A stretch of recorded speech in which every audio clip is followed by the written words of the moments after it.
এই দেখো বন্ধুরা, বেগুনগুলো দেখো কি সুন্দর। এই বেগুনগুলো দিয়ে তোমাদের আজকে বেগুন পোড়া করে দেখাবো। এই দেখো ছাদে আমাদের বেগুন পোড়ানোর জন্য এটা রেডি। এই দেখো বন্ধুরা, মা এই যে বেগুন পোড়ার জন্য বেগুনটাকে তৈরি করে নিচ্ছে।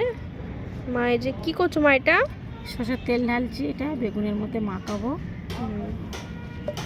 এই যে দেখো মা কেমন করে এটা মাখাচ্ছে।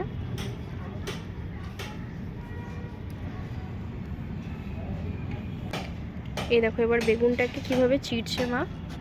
এটাকে চিড়ে দিচ্ছে কারণ এর মধ্যে কাঁচা লঙ্কা আর রসুন দেবে। দেখো হালকা করে এভাবে চিড়তে হবে যাতে লঙ্কা আর রসুনটা ঢুকেও যায় আর বেরিয়ে পড়েও না যায় পোড়ার সময়।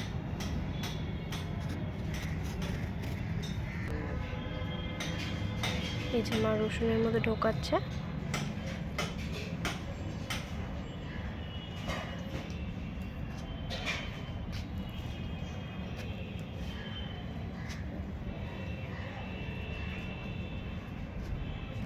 এই যে মা এবার একইভাবে রসুনগুলো যেভাবে ঢোকালো এভাবে কাঁচা লঙ্কাটাও ঢুকিয়ে দিচ্ছে। আর এইভাবে চিড়ে নিলে কি হয়, ভেতরে পোকা আছে কিনা সেটাও দেখা যাচ্ছে। হালকা করেই চেরা হচ্ছে কিন্তু তাতেও বোঝা যাচ্ছে, যেহেতু চারদিক দিয়ে চেরাটা হচ্ছে, যে ভেতরে পোকা আছে কিনা। একইভাবে অন্য বেগুনটাকে ওরকম করে চিড়ে তার মধ্যে রসুন আর কাঁচা লঙ্কা ঢুকিয়ে নেব। টমেটোও দেখছি, টমেটো কি করবা? বেগুনটা পোড়ানো হয়ে গেলে বেগুনটা পোড়ানোর পরে টমেটো পোড়ানো হবে। টমেটোটাও এর সাথে চটকিয়ে বেগুনের সাথে মাখা হবে। আচ্ছা, দুটো একসাথে, বেগুন পোড়া টমেটো পোড়া একসাথে খাওয়া হবে। ঠিক আছে, তাহলে চলো দেখি। এই দেখো আমাদের আগুন জ্বালানো হয়ে গেছে।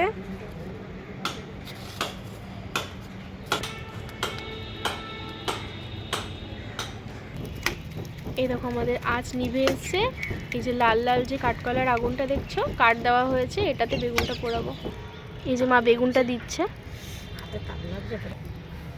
এই যে একটা বেগুন, আরও একটা বেগুন দিয়ে দেওয়া হচ্ছে, আর সাথে টমেটোও যাবে।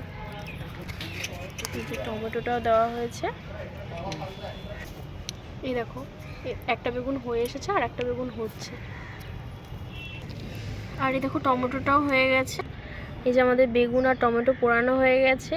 গ্যাসে তো পোড়ানোই যায়, পোড়ানো গেলেও অসুবিধা নেই, কিন্তু কাঠে পোড়ানোর যেই আলাদা করে ফ্লেভারটা আসে, স্মোকি ফ্লেভারটা, সেটাই সব থেকে সুন্দর লাগে। তাই জন্য আজকে কাঠেই পোড়ানো হলো। এই দেখো বন্ধুরা, আমাদের বেগুন টমেটো সুন্দর করে পোড়ানোর পর ছাড়িয়ে নেওয়া হয়েছে। যেহেতু তেল দেওয়া ছিল, সুন্দর করে এমনিই খোসা ছাড়িয়ে আসছিল। আর এই যে ধনেপাতা কুচি, পেঁয়াজ কুচি রয়েছে, এবার মাখানোর পালা। এই দেখো বন্ধুরা, লঙ্কা আর রসুনগুলো কি সুন্দর সেদ্ধ হয়ে গেছে। লবণ আর সর্ষের তেল ছাড়া এটা অসম্পূর্ণ। দিয়ে দিচ্ছি একটু সর্ষের তেল। এই যে আমাদের বেগুন পোড়া রেডি।